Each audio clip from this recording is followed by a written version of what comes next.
ઇતિહાસમાં પ્રકરણ 1 અને 2ની ચર્ચા બાદ આપણે ભૂગોળમાં પ્રકરણ 1 એટલે કે પ્રકરણ 9 સંસાધન વિશે ચર્ચા કરીશું. સૌથી પહેલા વિકલ્પો આપેલ છે. પહેલો વિકલ્પ હવા, પાણી, જમીન, ખનિજો અને ઉર્જા સ્ત્રોતો વગેરે કયા પ્રકારના સંસાધનો છે? કુદરતી. નીચેના પૈકી કયું સંસાધન વિરલ સંસાધન છે? ખનિજ તેલ. નીચેના પૈકી કયા સંસાધનો સર્વસુલભ સંસાધનો છે? ઓક્સિજન અને નાઇટ્રોજન વાયુઓ.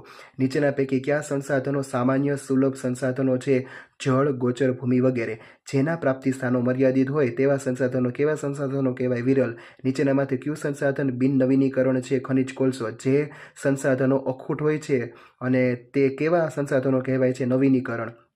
જે સંસાધનો એકવાર વપરાયા પછી નજીકના સમયમાં તેનું ફરીથી નિર્માણ અશક્ય હોય તેને કેવા સંસાધનો કહેવાય છે? બિન નવીનીકરણીય.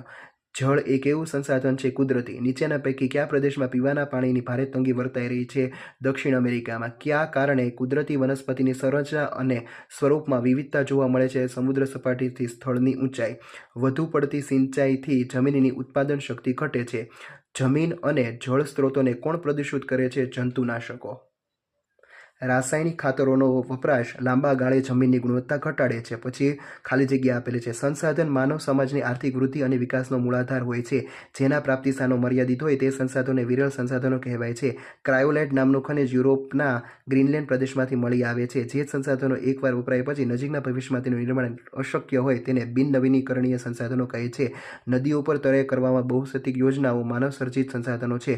ભૂમિ તમામ સંસાધનો ઉપયોગિતાની દ્રષ્ટિએ મોખરાના સ્થાને છે.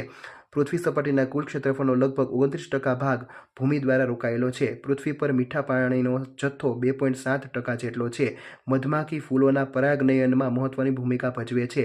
પક્ષીઓ વિવિધ કીટકોનો આહાર કરી તેમની સંખ્યા નિયંત્રિત કરે છે. પછી ખરા ખોટા આપેલા છે. પહેલું, ઓક્સિજન અને નાઇટ્રોજન જેવા વાયુઓ સામાન્ય સુલભ સંસાધનો છે. ખોટું. જગતમાં સંસ્કૃતિનું નિર્માણ કરનાર માનવ પોતે જ એક સશક્ત સંસાધન છે. સાચું. રણ પ્રદેશોમાં વસ્તી ગીચતા વધારે હોય છે. ખોટું. ભૂમિની જરૂરિયાત સંતોષવા માટે માનવીએ જંગલોનું નિકંદન કાઢ્યું છે. સાચું. જળ એ જીવન છે. સાચું. સમુદ્રો અને મહાસાગરોનું પાણી મીઠું હોય છે. ખોટું. નિર્વનીકરણ એ જળતંગી માટેનું એક પરિબળ છે. સાચું. મૃદાવરણમાં એક સજીવ બીજા સાથે જોડાઈને પોતાનું અસ્તિત્વ ટકાવી રાખે છે. ખોટું.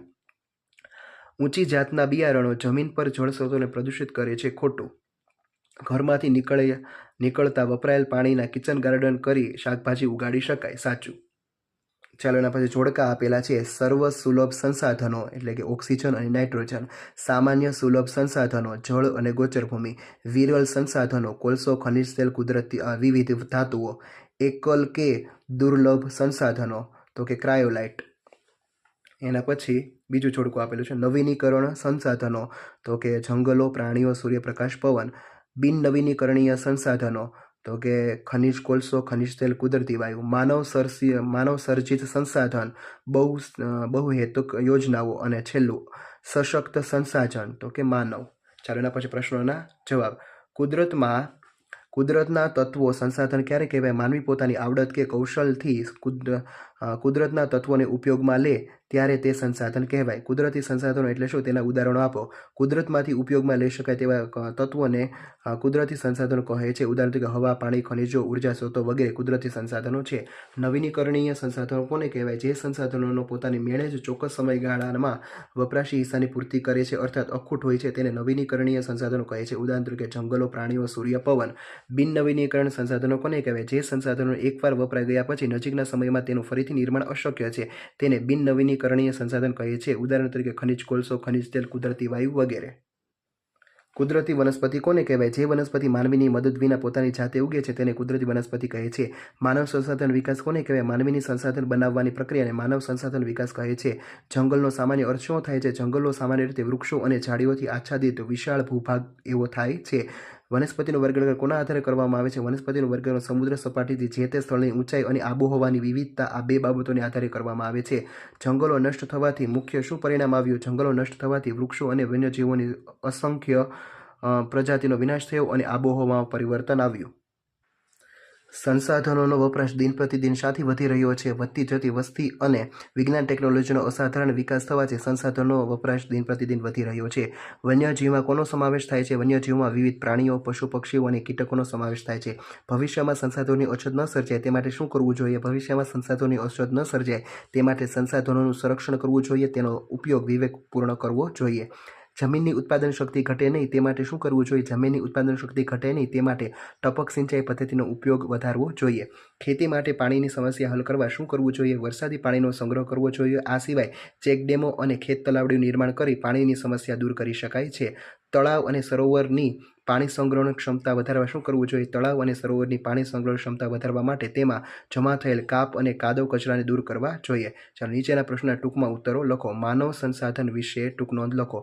માનવી સ્વયં જ શક્તિશાળી સંસાધન છે, કારણ કે તે પોતાની બુદ્ધિ, જ્ઞાન અને કૌશલ્ય દ્વારા કુદરતના વિવિધ તત્વોને સંસાધનોના સ્વરૂપે વાપરે છે. માનવી કુદરતી સંપત્તિનો મહત્તમ ઉપયોગ ત્યારે જ કરી શકે કે જ્યારે તેની પાસે તે માટેના આવશ્યક કૌશલ્યો, આવડત, જાણકારી કે ટેકનોલોજી હોય. શિક્ષણ અને આરોગ્ય સેવાઓ માનવીને એક વિશિષ્ટ પ્રકારનું સંસાધન બનાવે છે. માનવીની સંસાધન બનાવવાની પ્રક્રિયાને માનવ સંસાધન વિકાસ કહે છે. ચાલો એના પછી તફાવત આપેલા છે. નવીનીકરણીય સંસાધનો અને બિન નવીનીકરણીય સંસાધનો. પહેલું, તે પોતાની મેળે જ ચોક્કસ સમયગાળામાં વપરાશી હિસ્સાની પૂર્તિ કરે છે, એટલે કે તે અખૂટ હોય છે.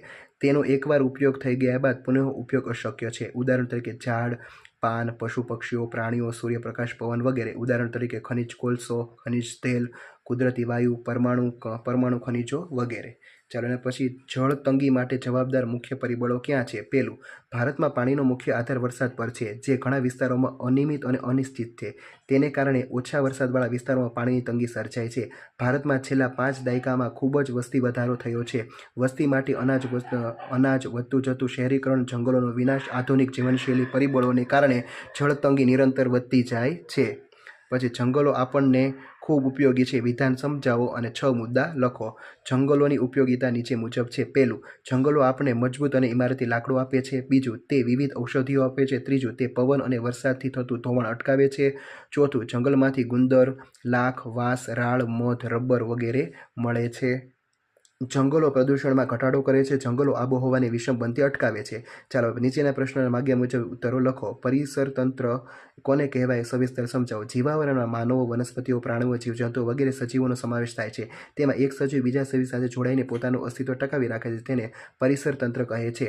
વનસ્પતિ આપણને અનેકવિધ જરૂરિયાતો પૂરી પાડે છે. તે વાતાવરણમાં ઓક્સિજન અને કાર્બન ડાયોક્સાઇડનું સંતુલન જાળવી રાખે છે. જંગલો ગુંદર, લાખ, રાળ, મધ, નેતર, વાંસ, રબર, વિવિધ ફળો આપે છે.